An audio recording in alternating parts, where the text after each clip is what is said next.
Hello everyone. In this lecture we want to do some review questions. We want to review domain and range of different functions. So the first function, it says y equals common logarithm of x minus 6. And we want to find both domain and range of the function. Well, for the domain we have to say that a logarithmic function, regardless of it being vertically shifted up or down 6 units, its domain is always going to be um, positive values. So logarithm of 0 and logarithm of negative numbers is undefined. So we're going to say the domain is x greater than 0. Basically, any real number where x is positive, that would count as the domain of the function. But if x is negative or 0, then that would be a not valid input number for the function. And with regards to the range of it, if you just consider common logarithm of x with base 10, the range is the set of real numbers. So if you just shift the graph 6 units up or down, it doesn't affect the range clearly.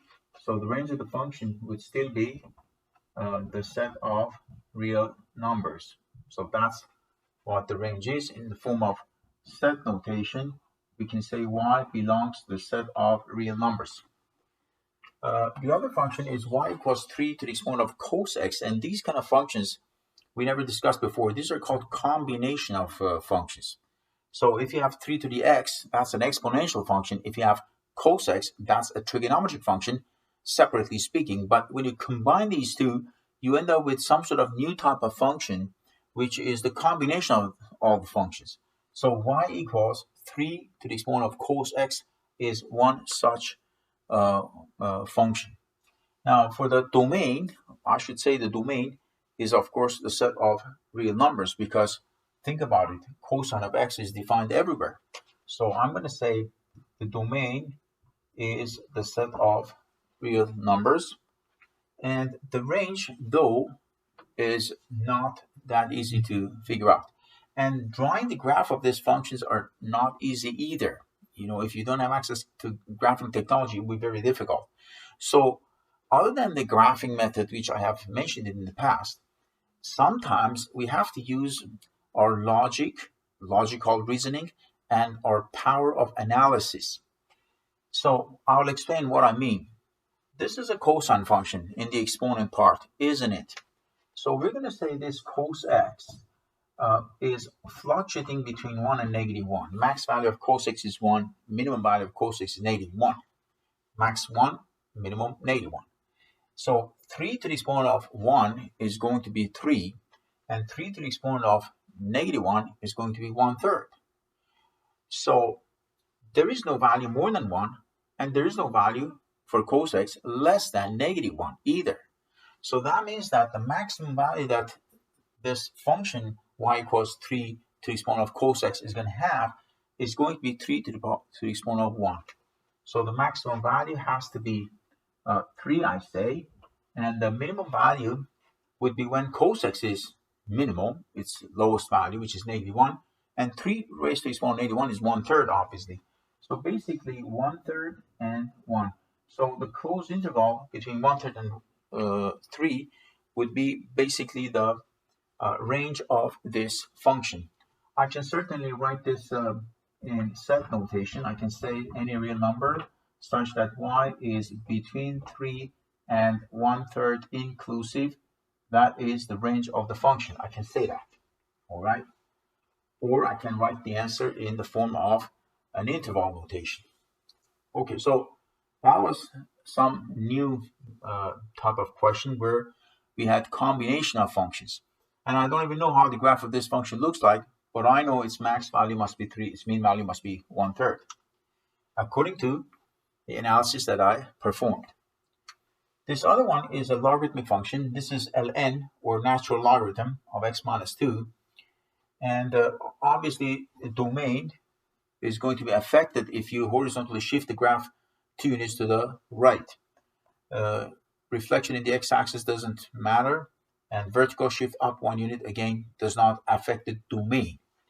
So we're going to say the domain of the function is x belongs to a set of real numbers such that x is greater than 2, and we say strictly greater than 2, not greater than or equal to 2. And this comes from the fact that x minus 2, the argument of the logarithm, has to be clearly positive. And we said that a vertical shift up 1 unit does not affect the domain of the function. With regards to the range of it, if you consider just the basic logarithmic function, the range is a set of real numbers. So if it is a set of real numbers, then if you reflect the graph in the x-axis or vertically shifting up 1 or 2 units or even 10 units, it doesn't affect the range of the function. Therefore, the range is actually the set of real numbers. And we have no issues with this logarithmic function. Then we have, again, another example of a combination of functions.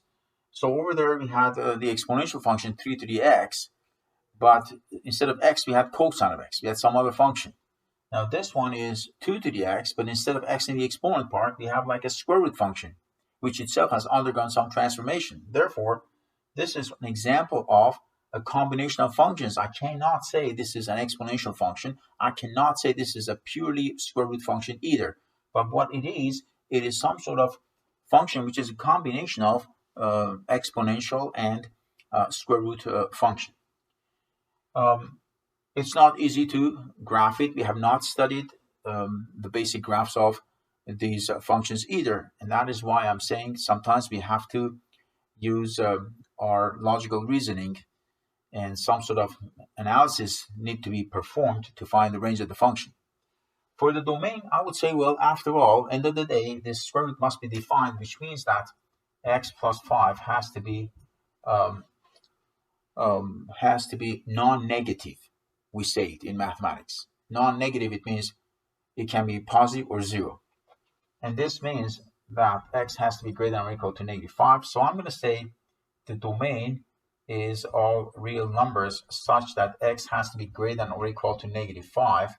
Or in terms of interval notation, I should say closed interval of -5, comma, and then I go up to positive infinity. So that's the domain in interval notation.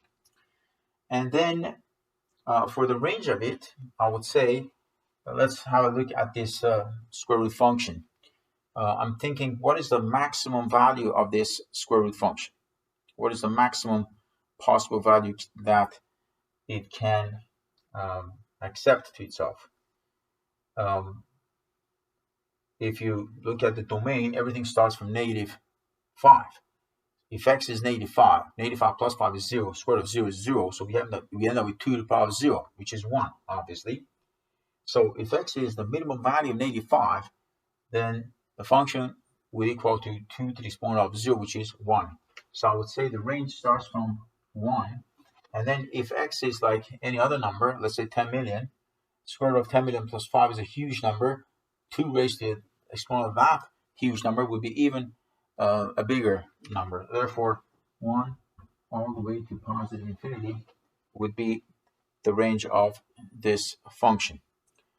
I wrote it in interval notation. I could have written it using set notation.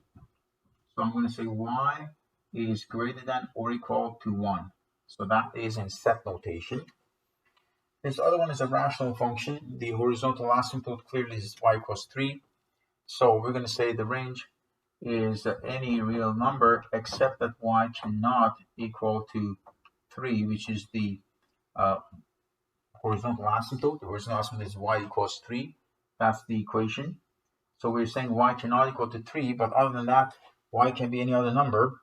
And with regards to the domain, we have to say that any real number except the non-permissible values of the function, that is the roots of the denominator, in this case -2, everything else is fine. So we're going to say x cannot equal to -2, but it can equal to any other real number. That is the domain of the function. For the range, we say that y cannot equal to 3, because 3 is the horizontal asymptote and the graph does not intersect the horizontal asymptote. So that's domain, that's the range. And for this last function, This is again one of those examples of combination of functions. So it's a square root function combined with a quadratic function, believe it or not. 9 minus x squared is a quadratic function. Square root of x is just a square root function. Now these two functions are sort of combined together, and we ended up with some sort of new type of function, which is combination of both. Y equals square root of 9 minus x squared. We are going to say 9 minus x squared has to be non-negative, which means that x squared has to be less than or equal to 9, and that implies that x has to be trapped in between -3 and +3. Therefore, any real number between 3 and -3 is acceptable. In terms of interval notation, I draw a square bracket for the closed interval. -3 comma +3, that would be the closed interval, which would represent the domain of this function. And with regards to the range of the function, again, it's hard to graph these, but one thing is a fact. Again, as I said, we are using logical reasoning, right? This square root, okay, end of the day, any valid value you select for x, end of the day, this square root is a positive number.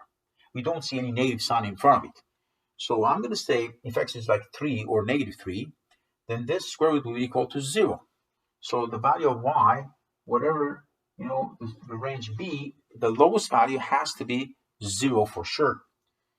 And if x is, let's say, 0, then we have 9 minus 0. 9 minus 0 is 9. Square root of 9 is 3. So I would say the maximum value of 9 minus x squared is when x itself is minimum. So if x is the smallest value possible, then 9 minus x squared will become the largest possible value. All right. So, and because of the exponent of 2 and the symmetrical domain, it is very, very clear that the lowest value of x will be 0. So 9 minus 0 will be 9. Square root of 9 is 3. Therefore, the maximum value that this function is going to possibly have will be 3 and nothing more than 3. It's impossible to find an x value such that y is a value more than 3. So we're going to say these are the minimum maximum values of the function. Therefore, the range has to be that interval between 0 and 3. I can write this in set notation clearly. Y belongs to the set of real numbers such that y is trapped in between 3 and 0 inclusive. Okay, so y can also equal to 0, can also equal to 3. Both are okay. So that is the range of the function. This is the domain of the function. And in this lecture, I wanted to give you some examples of like different functions, like 3 to the cos x, or 2 to the exponent of a square root, or the square root of a quadratic expression, so that you see how we find the domain and range of these functions. And oftentimes, we don't even refer to the graphs of them. We just use our power of analysis and logical reasoning. We use the facts. We use our previous knowledge. We use any tools that we have, not necessarily only the graphs, okay, to find out the range and domain of these functions. Thank you for your attention, and I hope after all these discussions, you can find the domain and range of just any function. Thank you.